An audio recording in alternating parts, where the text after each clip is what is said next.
So far we've been talking about what we've called the prophetic cycle in religion and religious history. A cycle in which one prophet after another foretold the coming of what in the Christian terms is the kingdom of God on earth. And last time we were focused on the role of the Bab in closing that cycle and in opening what has been called the cycle of fulfillment. And so what and that means the fact that what we are engaged in today, we Baha'is, is the building of the foundations of this kingdom. Now, what one has to remember, I think, is that probably what is probably the case with most members of the major faiths that you can think of, Islam, Christianity, Judaism, the coming of the day of judgment or the establishment of the kingdom of heaven or whatever was something that was going to take place on another realm entirely, in some sort of metaphysical realm. It wasn't understood as something that humanity itself is going to be very much involved in. It was going to be done for humanity, or if you like, to humanity, and then humanity would benefit from it. That's clearly not at all what the Baha'i dispensation entails. And so what I'd like to do, perhaps before going any further, is reading a couple of sentences from Baha'u'llah, which discuss this day and its implications. He says, "The purpose underlying all creation is the revelation of this most sublime, this most holy day, the day known as the day of God in his books and scriptures. This is the day in which God's most excellent favors have been poured out upon man, the day in which his most mighty grace has been infused in all created things." And he gives a very interesting analogy. "This day a door is opened wider than both heaven and earth. An act, however infinitesimal, is, when viewed in the mirror of the knowledge of God, mightier than a mountain." So we're talking about something entirely different. It was the Bab who inaugurated this cycle, but the day of fulfillment is the Baha'i dispensation. It is the work of Baha'u'llah. He is not merely inaugurating it. The work that he has done has already begun to lay the foundations. And what all religion has always understood is that when this day comes, one of its, in fact, perhaps its most distinguishing feature is the unity of mankind. On that day there will be one fold and one shepherd. Mankind will be one people, or at least, I suppose, people of many of other religions would have said the saved, at least, would be members of a single community inhabiting the city of God, which would have descended out of heaven. Well, how is this unity to be achieved? If unity is the characteristic of the day of God, Baha'u'llah makes a very, very challenging statement. He says the instrument that achieves unity, it's not love, it's not any of these other highly positive qualities that people have come to cherish in religion in the past. It is justice. This is the day of justice. It is justice in human affairs that will produce unity. Very much like in the development of a human being, when he arrives at the point of maturity and he can accept responsibility, something different happens to him. He has taken charge of his own life, of his own future, his own relationship with other people. Justice is that point in the collective life of mankind, the operation of justice in human affairs. The proof of the power of justice to bring about unity, the unarguable proof, is the existence of the Baha'i community. Without wanting to sound, I guess one is going to sound extravagant, perhaps, because God is pretty extravagant, and certainly what he's doing in this day is very extravagant. The Baha'i community is a miracle. It's unique. There is no association of human beings, whether it's religious, political, social, whatever you want to call it, on earth today that has survived even its early years, let alone its later years, with its unity intact. The blight of faction and sect and denomination and party is universal. And it's not only today, of course, it's throughout history. Never before has there existed on earth a community of people, and particularly one drawn from the whole diversity of humankind, that functions as one organized community. And in the process of achieving that goal, Baha'is have seen the old threat of sectarianism completely defeated. Sectarianism can no more survive in a Baha'i context, in a Baha'i society, a Baha'i community life, than earthworms or bugs could survive in the bright sunlight of a noonday. And they never have. And so if you take a look at Baha'i history, and it's very useful for anybody who is interested in this subject to take a look at some of the passages, say the last third of the Guardian's book, God Passes By, and you see the complete dissolution of every single attempt to break up the Baha'i community in different parties or different factions or so on.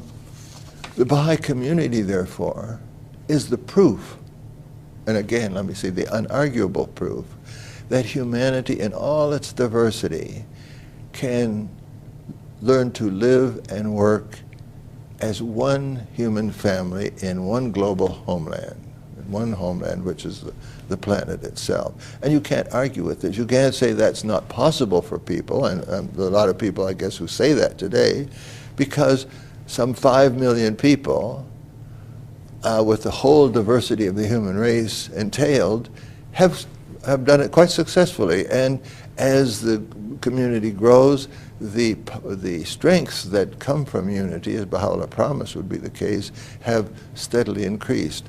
So, in a sense, you could say, in an important sense, I think, it's fair to say that the Baha'i community is a model. At the very least, it's an encouraging model to others who are hoping that humanity can overcome this propensity to war and so on, and create a global society. And let me give you, it's worthwhile pausing, I think, to take a couple of examples. We take the law of Hukuk-Allah in the Baha'i faith. Now, Hukuk-Allah is an expression of divine justice. As for the rest of our lives, we give to the cause what we want to do. We give whatever, each one of us gives whatever he or she chooses to give. He or she gives it in complete confidentiality and feels perfectly at one with God in doing so, because God said that this is exactly what we're free to do. However, there is one additional feature in this whole area of human activity, and that is this law of Hukuk-Allah, or the right of God, because God is pretty smart. He realizes that I, for example, or anybody else, when I think of giving a contribution to the Baha'i Fund, I will tend to favor those things that are closest to me, my own locality, my own national community. And they get the bulk of the funds I contribute, but then I give a smaller amounts, perhaps to continental or international funds. Well, God isn't satisfied with that, because the result of that, obviously, is that Baha'i communities that are in wealthy nations will prosper, will never have any problem drawing funds, or at least they won't have a lot of problem in drawing the funds necessary to accomplish what they want. What about the rest of humanity, where the societies themselves, the economies, are at the bottom of the heap?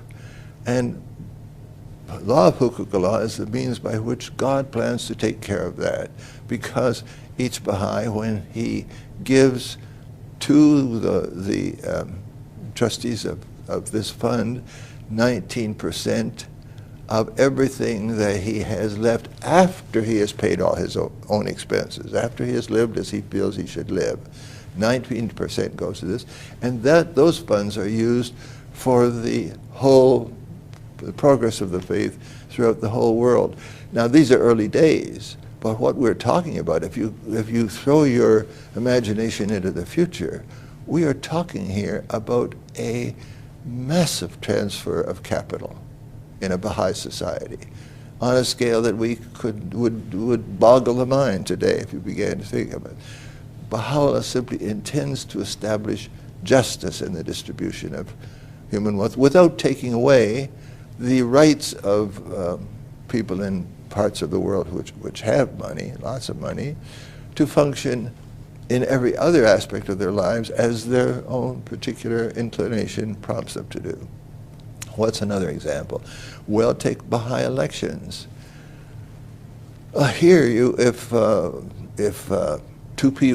when the votes are counted, and there's a tie vote between one person and a second person who represents some minority, some disadvantaged minority in that particular society, the latter person automatically is elected. You could say that's very arbitrary, but the purpose of it obviously is to assist and encourage disadvantaged minorities to catch up with the rest of society. And what is entailed in all of these examples is authority. We have arrived at the point in human history where authority is going to be exercised in a way that not only is beneficial and positive for the future of humankind, but is going to be recognizable as such if people at least give it a chance. Because whatever else one can say, authority is absolutely essential to any organized activity. We live in an age when people are in full flight from authority, whether it's parental authority or religious authority, political, whatever, educational, and so on. And that's understandable, perhaps, to some degree at least, because of the way authority has been abused. But it doesn't change the fact that without authority, nothing is possible. No organized activity is possible, and the conditions under which humanity would have to live in a society without it are unimaginable. Let me just give you one other example before I go on, and that's in Baha'i consultation. Here you have a law of consultation, the exercise, quite a clear exercise of authority on the part of Baha'u'llah, in which a decision is taken after consultation, and there may be a minority of people who don't agree, but they are required then to support it. There's no place for Her Majesty's loyal opposition in the functioning of Baha'i consultation. But at the same time, the whole group, the institution that has made this decision, including obviously the majority who have voted for it, must also be ready and willing and open to examining the consequences of the decision, so that if it proves to be faulty, they will be equally, as much as the other people, they will be ready to abandon their attachment to it and accept a reconsideration of the principle that's under discussion. Now, obviously, God's love and God's mercy are going to continue to be at the very heart of the Baha'i dispensation, as they have throughout religious history, because that's the nature of God. God is loving. God is merciful. The only thing that keeps us from experiencing His love and His mercy, Baha'u'llah says, is because we ourselves are not loving. If we are loving, then that love reaches us. But this does not change the fact that in this new dispensation, this dispensation of fulfillment, it is justice that is the really ruling principle of the conduct of human affairs. And it is that ruling principle because it is through justice, as I've said, that unity is achieved. And unity is the absolute requirement of any future development of civilization. So all of the context of all of this, of everything I've been saying, is the collective coming of age of humankind. And the coming of age of humankind collectively, as with an individual, is the requirement to grow up. We are being challenged, we as a people on this planet are being challenged to grow up, to mature, to accept responsibility, to accept the fact that some of our behavior has to be disciplined, that, for example, that, Baha'u'llah says that all of the natural wealth of the planet belongs to the entire human race. And if this makes us uncomfortable, it's getting out of our comfort zone is going to be part of growing up. We experience it in our personal lives.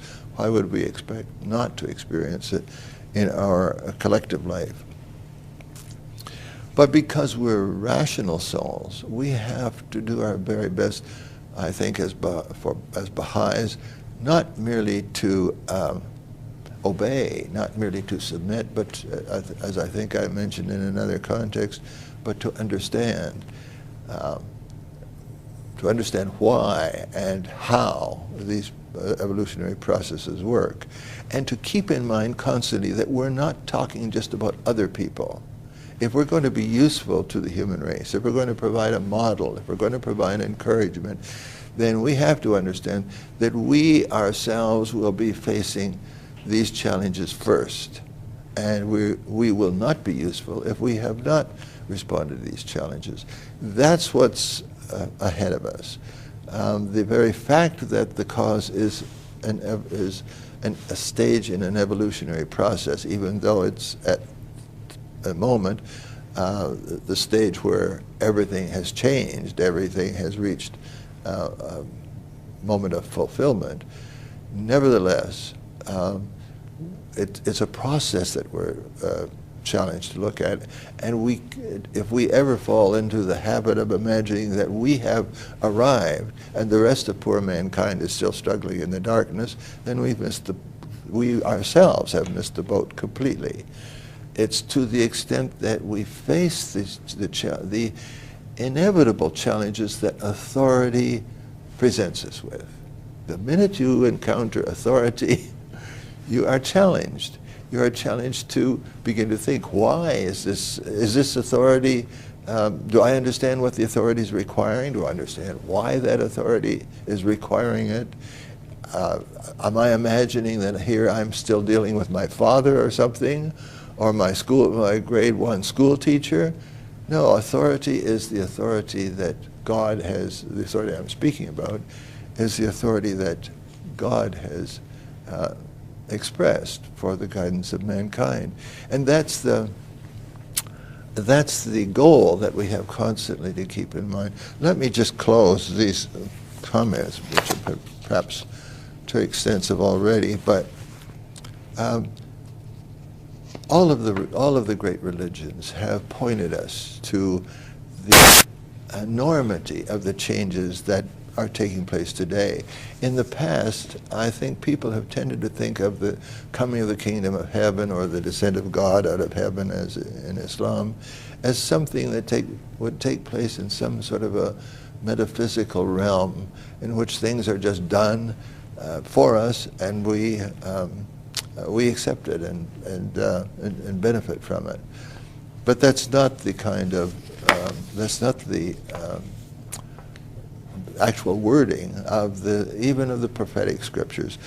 The Bible says, "In that day the mountain of the Lord's house shall be established at the top of the mountains, and all nations shall flow unto it." This is very much something above this world. It's not some realm out in space, up in the sky or so on. The same thing is true in the gospel.